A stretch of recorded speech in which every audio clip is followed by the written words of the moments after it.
Break के बाद स्वागत है आप सभी का।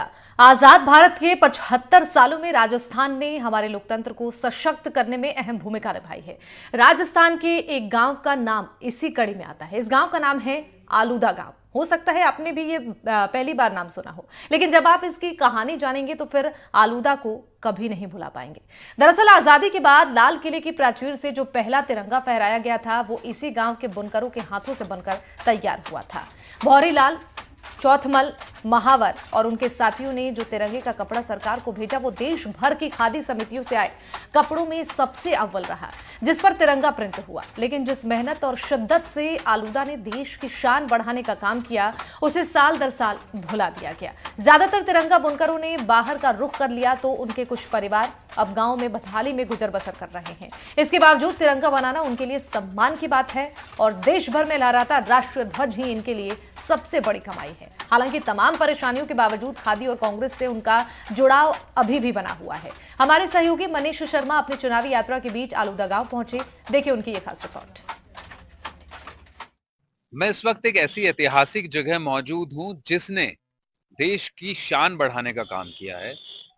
आलूदा गांव में इस वक्त मैं खड़ा हुआ हूं और ये इस जगह इसलिए देश में काफी सम्मानित कही जाती है क्योंकि आजाद भारत में जब पहली बार लाल किले पर जो तिरंगा फहराया गया था वो तिरंगे का कपड़ा इसी जगह से बनकर गया था, जिसे प्रिंट करके तिरंगे का रूप दिया गया। और जब लाल किले की प्राचीर पर उसे आजाद हिंदुस्तान में पहली दफा जब भारत ने अपना आन बान की शान तिरंगे को देखा, वो तिरंगे का कपड़ा यहीं से बनकर गया था। देश भर की कई समितियों से कपड़ा मंगवाया गया था, लेकिन चयन तिरंगे का आलूदा गांव के खादी कपड़े का ही हुआ था। कई खादी समितियां यहाँ पर इलाके में सक्रिय रही, लेकिन वो जो बनाने वाले लोग थे, आपको बता दूं मैं, चौथमल, भौरी राम और उनके अन्य साथियों ने ये कपड़ा यहाँ से बुनकर जो थे, स्थानीय बुनकर थे, उन्होंने बनाया था। अपनी हाथ की मेहनत से देश की शान बढ़ाने का काम किया था। लेकिन अरसा और वक्त बीतते बीतते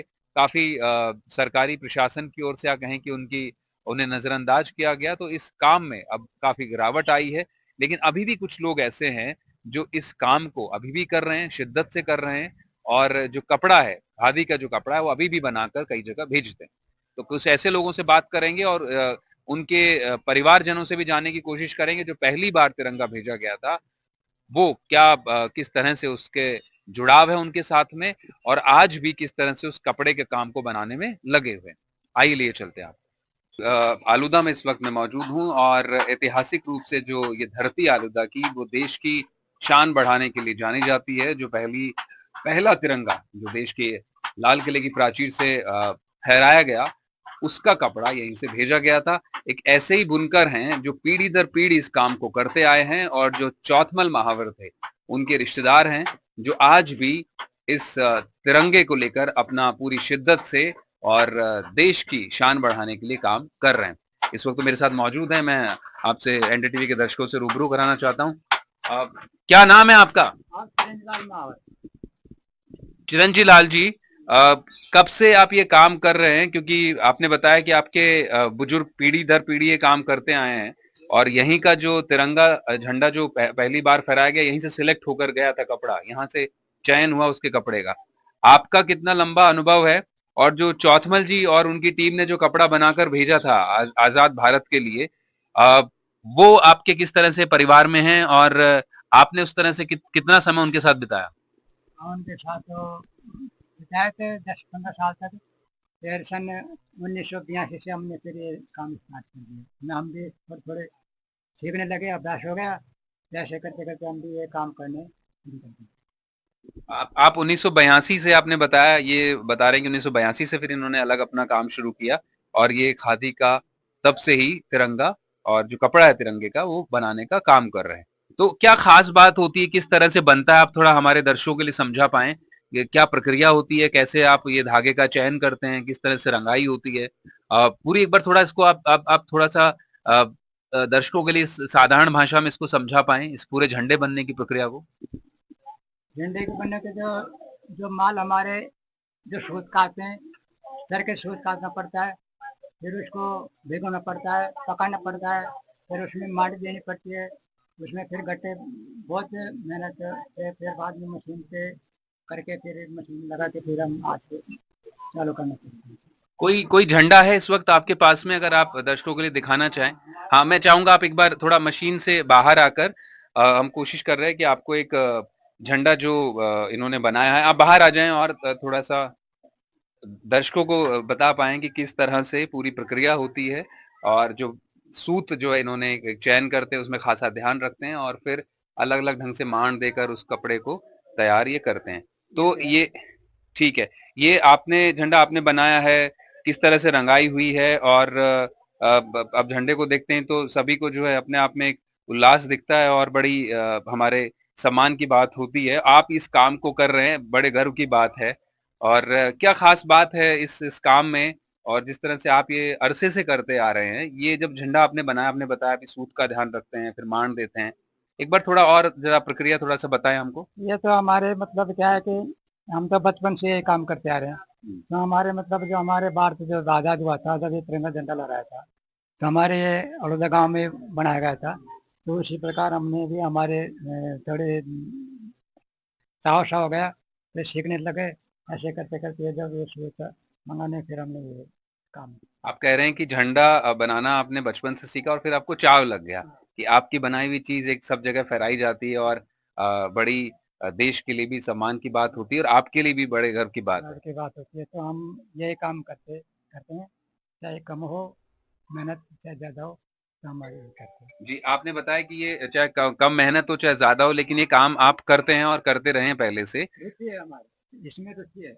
इस काम में आपकी रुचि है। हमारी रुचि है क्योंकि हमारा जब देश आज़ाद हुआ था, इसी कारण हमने ये काम और धंधा करते नहीं शुरू किया बचा। था। तो अभी मैंने देखा आपके जो आलूदा एक जो अपने आप में ऐतिहासिक जगह थी, अब कितने बुनकर इस काम में लगे हैं? आपका परिवार का क्या बच्चे भी इसी काम में हैं? कौन क्या-क्या करता है? क्या अभी भी आपका मुख्य पेशा यही है? नहीं, देखो अभी इस समय में मतलब जो पहले के आदमी थे वो तो करते थे, लेकिन जो अब की पीढ़ी के जो लड़के या कोई भी है ना, वो इसको करने में थोड़ा झिझकते हैं, करते नहीं है।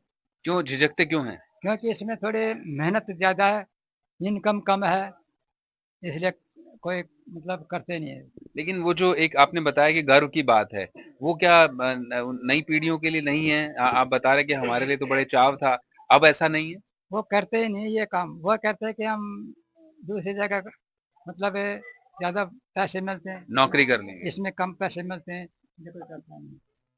मैंने सुना है कि काफ़ी लोग जो ये काम करते थे बाहर चले गए, दिल्ली चले गए हैं, हाँ। दूसरे शहरों में रहते हैं, और ये काम इस गाँव से अब धीरे-धीरे हट गया, खत्म हो गया। कुछ एक आप जैसे लोग हैं जो ये काम अभी भी कर रहे हैं। हाँ। अच्छा, तो क्या आप कभी आपने इस तरह से जो आप कभी खादी समितियाँ में वहाँ भी था, क्या आपकी माँगें आपने कभी उठाई इस तरह से कि भई इस काम को ज़िंदा रखा जाए यहाँ पर? क्या आपकी कभी प्रशासन या सरकारी स्तर पर कभी बात हो पाई किसी से? नहीं, हम तो चाहते हैं कि भाई अधिक से अधिक बुनकर इसको करना चाहिए। हम तो उसमें खाद में भी यही चर्चा करते हैं भाई अधिक से अधिक किसी को सिखाना या कोई तो कोई नहीं, कोई करता ही नहीं। आप चाहते हैं आप बच्चों को सिखाया आपने अपने घर में बच्चों को सिखाया? अब साहब बच्चे तो कोई करता ही नहीं है इसको, सीखना नहीं चाहते। देखना नहीं चाहता। जी, जी। अभी आलूदा में हम लोग हैं और अभी चुनाव भी है। क्या मानस है आपके, क्या मुद्दे हैं इस बार? किस किस सोच के साथ वोट करेंगे आप? वोट तो साहब हम तो ये हमारे खादी कांग्रेस की हो, खादी जो है कांग्रेस से जुड़ा तो हुआ है। हम तो हमेशा खादी में ये कांग्रेस को ही देते आए हैं वोट।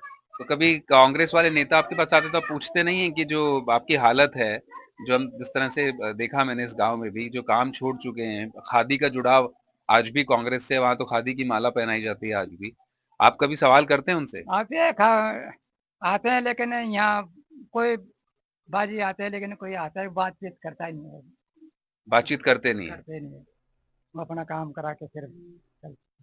काम करा के। तो क्या मुद्दे हैं जिनके नाम पर आपके आसपास के इलाके के कुछ और समस्याएँ जो आप एनडीटीवी के मंच से पहुँचाना चाहें सरकार तक या प्रशासन तक? अब हम तो क्या, अब तो खादे के ऊपर जब खादे के ऊपर खादे भी चाहते ही नहीं है ज़्यादा काम करना, उसमें भी कोई रुचि नहीं है खादी में भी। खादी में भी रुचि नहीं है, लेकिन आपकी रुचि बनी हुई है। तो हमारे तो में रुचि बनी हुई है तो मैं तो ये इसी में ही गुज़ारा करना चाहता हूँ। ये रुचि भी है और आप इसका गुज़ारा करते हैं, और आपके लिए एक बड़ी सम्मान की बात है। मेरे सम्मान की बात है। और एक बार दोबारा आप दर्शकों को नाम बता दीजिए अपना।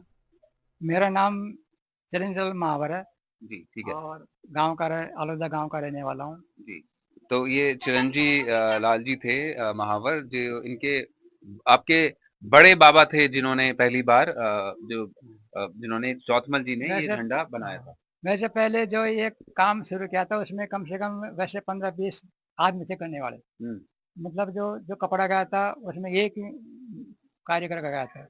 अच्छा। हाँ, हाँ, तो वही जो आप ये बता रहे हैं कि किस तरह से 15-20 लोगों ने उसको तैयार किया गया और एक जो व्यक्ति थे जो इनके आपके बड़े बाबा भी थे, उनका कपड़ा यहाँ से चयन हुआ, उनके सहयोगियों ने भी उसमें योगदान दिया था और फिर वो क कपड़ा जो है तिरंगे के लिए बना और उसको प्रिंट होकर के देश की लाल किले की प्राचीर से उसे पहली बार 1947 में जब भारत आज़ाद हुआ तो फहराया गया। लेकिन अब इस काम में काफ़ी गिरावट है, बुनकर यहाँ से पलायन कर चुके हैं और कुछ जो इनके जैसे बुनकर हैं, जो इसी पे जीवन यापन करते हैं और इनके लिए सिर्फ आजीविका नहीं बल्कि एक सम्मान की बात भी है कि देश की जो सब जगह हमारे यहाँ हम तिरंगा फहराते हैं गणतंत्र दिवस और स्वतंत्रता दिवस पर तो हम बड़े चाव से हमारे घरों पर रखते हैं फहराते भी हैं और देश की शान का प्रतीक भी है, उसको ये बड़े सम्मान से बनाते हैं और इस शिद्दत से इसको आज भी संजोए हुए हैं। इस कला को अब हालाँकि जो नए बच्चे हैं वो ये बता रहे हैं कि नहीं ये काम नहीं करना चाहते हैं, सबको नौकरियाँ चाहिए, लेकिन समस्या जो है उसके बावजूद इसको ये अपनी धरोहर ये जो मानते हैं इसको ये बनाए हुए हैं। एनडीटीवी के लिए आलूदा से मनीष शर्मा।